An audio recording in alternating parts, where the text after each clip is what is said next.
नमस्कार, मेरा नाम है शिवम कुमार लोटस वे और मैं आज आपको सुनाने जा रहा हूँ पंचतंत्र की कहानी भविष्यवाणी। बहुत समय पहले की बात है। कांचीपुरम राज्य में जगन्नाथ नामक एक गुणवान ज्योतिषी आया। वह सेनापति विराट सेन के आवास के पास मकान लेकर रहने लगा। एक दिन की बात है, विराट सेन उसके यहाँ पहुंचा और अपना हाथ आगे कर बोला, पंडित जी, अभी मेरी आयु कितनी बाकी है? हाथ देखकर जगन्नाथ चिंतित हो गया। उसने सेनापति को टालना चाहा, लेकिन सेनापति माने नहीं और वे सच बताने के लिए जिद करने लगे। अंत में उनके आग्रह के सामने ज्योतिषी को झुकना पड़ा। ज्योतिषी ने दुखी मन के साथ बताया, महाशय, अब आपकी आयु केवल 1 सप्ताह की रह गई है। विराट सेन का घबराहट के मारे बुरा हाल हो गया। वह सीधे राज दरबार में आया और अपने मित्र गजानन से एकांत में सारी बात कह सुनाई। जगन्नाथ था तो एक राज ज्योतिषी, किंतु अपने विषय में उसे कोई जानकारी नहीं थी। जब भी उसके सामने कोई ज्योतिषी संबंधी विषय आता तो वह तिकड़म का सहारा लेता था। इस समय भी उसने वही किया। तपाक से बोला, मित्र, जरा अपना हाथ तो दिखाना। सेनापति ने अपना हाथ सामने कर दिया। गजानन बड़ी गंभीरता से हाथ की एक एक रेखा को जांचने परखने का नाटक करने लगा, जबकि उसका मस्तिष्क दूसरी दिशा में काम कर रहा था। वह सोच रहा था, अगर जगन्नाथ की भविष्यवाणी सच हो गई तो मेरी खैर नहीं। उसकी भविष्यवाणी का प्रभाव बढ़ेगा और दरबार से मेरा पत्ता साफ होने में देरी नहीं लगेगी। इसलिए कुछ ऐसा करना चाहिए कि इस बात की भनक किसी को भी न लगने पाए। साथ ही जगन्नाथ की भविष्यवाणी गलत होने पर सेनापति के जीवन दान का गौरव मुझे ही प्राप्त हो। शीघ्र ही उसके खुराफाती दिमाग में एक तरकीब आ गई। उसने सर हिलाते हुए उदास स्वर में कहा, मित्र, जगन्नाथ ने सच कहा है, आपकी मृत्यु का योग ऐसा ही होगा, किंतु मैं जब करके उसे टाल दूंगा। आपको बस मेरी एक बात माननी होगी। गजानन ने समझाया, आपको केवल यह करना होगा कि जगन्नाथ की भविष्यवाणी के विषय में आप किसी को भी ना बताएं, बाकी सब मैं देख लूंगा। बताइए, आप जो भी कहेंगे मैं करूंगा। विराट सेन जल्दी से बोला। वह सहमत हो गया। उसके बाद गजानन ने उसे कुछ ऐसी पट्टी पढ़ाई कि उसके अंदर समाया मृत्यु का भय जाता रहा। वह पहले की तरह हंसी खुशी से अपना काम करने लगा। दिन बीतते गए। 7वें दिन राजा मणिभद्र उसे अपने साथ शिकार खेलने के लिए ले गए, जहां जंगल में एक शेर ने उसे मार डाला।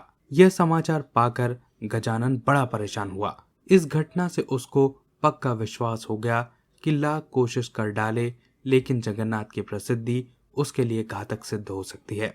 इसलिए वह उसे हमेशा के लिए रास्ते से हटाने की तरकीब सोचने में व्यस्त हो गया। अगले दिन दरबार लगा।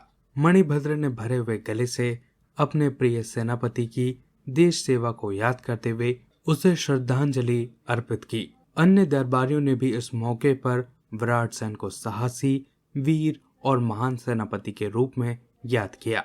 गजानन को यह अवसर राजा का काम करने के लिए उपयुक्त जान पड़ा।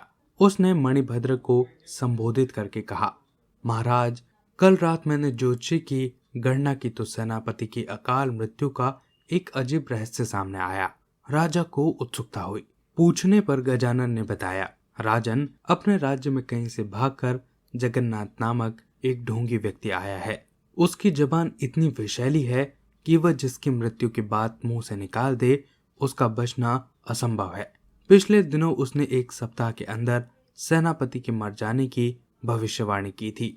इसी से राज्य को विराट सेन जैसा महान सेनापति से वंचित होना पड़ा। मणिभद्र कान का कच्चा था।